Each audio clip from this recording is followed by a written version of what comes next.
Salut à tous, c'est Fiona de FionaCombat.fr. On se retrouve aujourd'hui pour une vidéo qui sort du cadre des vidéos ordinaires sur ma chaîne, puisque aujourd'hui je vous fais une vidéo sur 5 astuces dans Animal Crossing New Horizons. En fait, j'ai voulu faire cette vidéo parce que j'ai vu des youtubeurs faire certaines choses ou dire certaines choses qui ne sont pas forcément vraies. Donc voilà, j'ai voulu vous faire du coup des petites astuces que j'ai pu constater, enfin sur des choses que j'ai pu constater en jouant depuis presque 3 mois maintenant au jeu. Donc sur les 5 astuces, il va y en avoir 2 qui vont concerner les 5 premiers résidents qu'on a dans le jeu. Donc ça c'est une astuce qui est vraiment plus pour ceux qui commencent à jouer au jeu, puisque je sais qu'il y en a qui ne l'ont pas encore parce qu'ils vont l'avoir plus tard à leur anniversaire ou à Noël. Le troisième point sur lequel on va parler, ça va être les excursions. Quand on fait des excursions pour aller récupérer des ressources ou aller faire de la chasse aux résidents. Le quatrième, c'est un sujet qui concerne principalement les personnes qui ont le Nintendo Switch Online par rapport aux échanges que l'on peut faire. Et le dernier sujet, ça concerne approximativement, je ne sais pas trop comment le nommer, le time travel. Alors du coup je me mets sur le côté, comme ça ici si j'ai des captures d'écran à vous présenter, je vous les mettrai là. Donc premier point concerne les 5 premiers résidents que l'on a quand on commence le jeu. Donc c'est ce que je vous ai dit, c'est une astuce plutôt pour ceux qui vont commencer le jeu. En fait vous avez 2 résidents imposés quand vous démarrez le jeu, avec un type sportif et un type grande sœur. Donc moi, si vous avez vu les premiers, vous avez vu que j'ai eu Axel en sportif et Kolala en grande sœur. Et ensuite, Tom Nook va nous demander de placer des parcelles et de les remplir avec des meubles spéciaux à mettre dedans.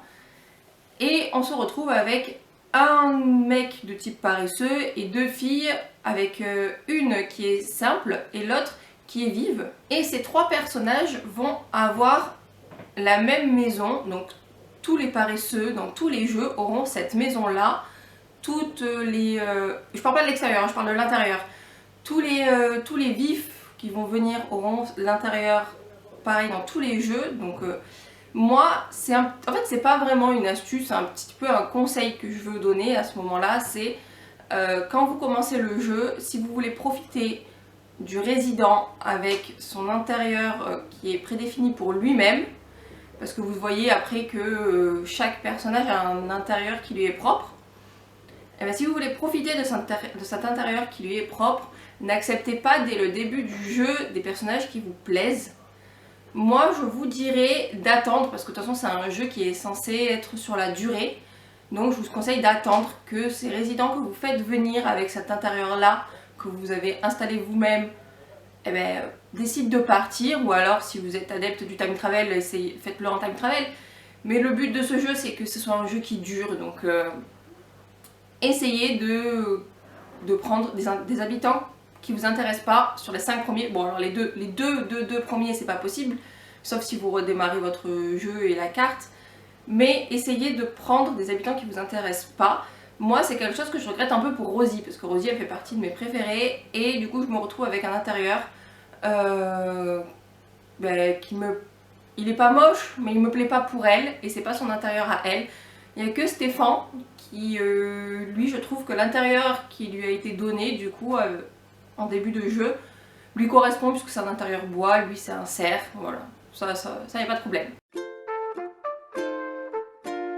Le deuxième sujet qui concerne les résidents, c'est justement sur leur date de départ. Quand est-ce qu'ils vont vous demander à partir? Parce qu'il y a pas mal d'astuces qui sont sorties concernant les résidents. Faut faire tant de jours en arrière, tant de jours en avance. Alors soit vous attendez comme le jeu décide de le faire, soit vous faites du time travel pour forcer le jeu un peu, quoi, à le faire plus tôt dans le jour réel. Mais ce qu'il faut savoir, c'est que le départ des résidents est programmé à un certain jour dans la semaine. Alors c'est pas le même jour pour tous les jeux, mais moi au début du jeu j'avais le mardi. Tous les mardis, ou un mardi toutes les 2 semaines, en fait ça dépend du nombre de types d'habitants que vous avez. Donc la date, enfin le jour de la semaine est prédéfini dans le jeu. En gros, si un jour un résident vous dira qu'il veut partir un mercredi, Et bien, le prochain à partir, ça sera forcément un mercredi. Alors après, il y a différents facteurs qui peuvent faire si c'est la semaine suivante ou 2 semaines après. Si vous avez 2 ou moins de 2 résidents de même type sur votre île, le jeu va programmer un départ toutes les 2 semaines.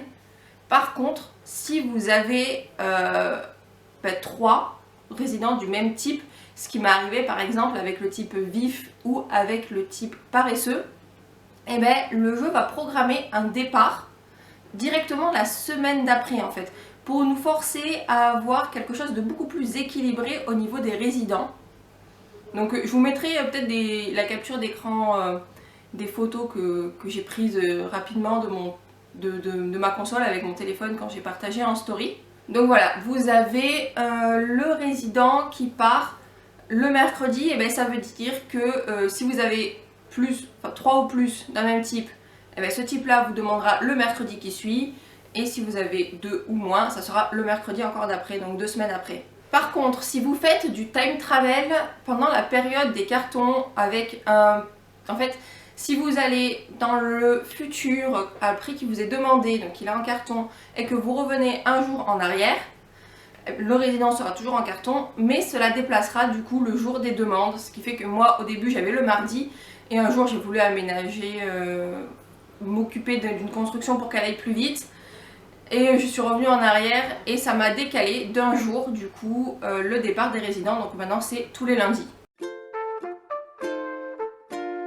Et donc vous n'êtes pas sans savoir que quand un résident demande à partir, une fois qu'il est vraiment complètement parti, que sa parcelle est vide, on peut aller faire des excursions pour aller en chercher d'autres.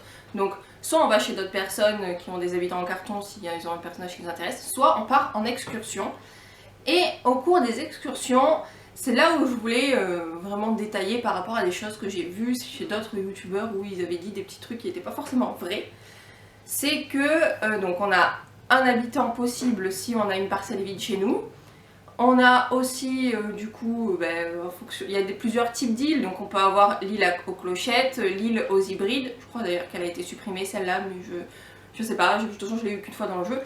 Mais sur toutes les îles où vous aurez des feuillus ou des cèdres, donc les feuillus ce sont les arbres sans fruits et les cèdres ce sont ceux qui ressemblent à des sapins, et bien vous aurez obligatoirement un objet dans les arbres. En fait je tiens à le préciser parce que justement j'ai vu des youtubeurs qui faisaient des chasses à l'habitant, qui faisaient pas tous les arbres de leur île ou qui les faisaient et qui n'avaient pas vu l'objet, qui disaient ouais cette île elle est nulle, elle rapporte rien, il n'y a pas d'objet. Si tu as secoué tes arbres et que c'était avec des cèdres ou des feuillus, parce qu'il y a des îles où il y a les deux, il y aura forcément un objet dans les arbres. C'est juste qu'il faut faire attention, donc peut-être que ces personnes-là, elles ont joué sans le son, peut-être qu'elles avaient un arbre du coup en premier plan qui a caché du coup aussi la chute de l'objet, mais il y a obligatoirement un objet sur toutes les îles avec des feuillus ou des cèdres.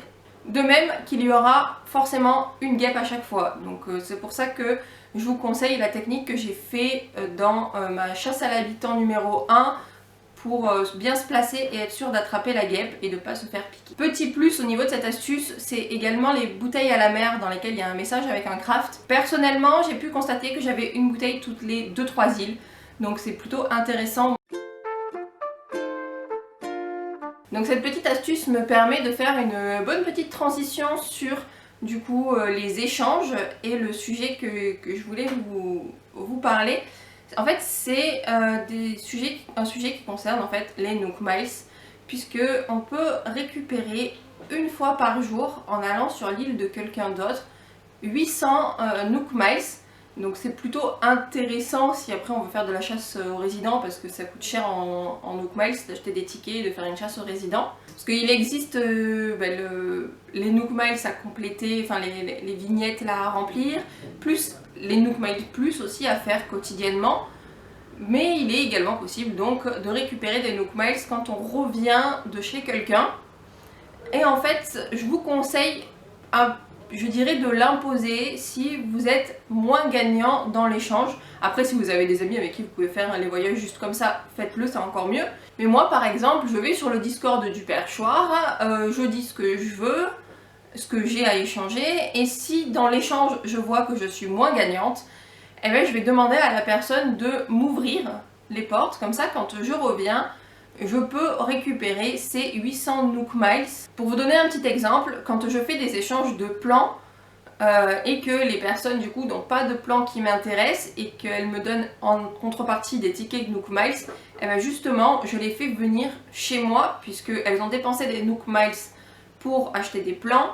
Donc du coup je me dis que c'est elles qui viennent. Comme ça, quand elles rentrent chez elles, elles ont quand même récupéré une partie de ce qu'elles ont dépensé. La dernière astuce concerne le time travel, mais surtout les itinérants en fait. Je sais pas trop comment appeler cette astuce-là. En fait, elle concerne les itinérants et le roulement des objets dans la boutique. En fait, ce que je veux dire par là, c'est que quand on fait du time travel, on peut constater qu'il y a des changements qui s'opèrent. Et dans New Leaf, quand j'allais au lendemain, j'avais certains objets. Quand je revenais du coup au jour normal, eh ben, mes objets avaient changé par rapport à ce que j'avais avant d'aller du coup dans le futur. Alors que dans New Horizons, les objets sont programmés à la semaine et le passage aussi des itinérants est programmé à la semaine. Elle est programmée du lundi au dimanche. J'ai pu constater ça du coup en faisant du time travel pour avancer du coup des constructions.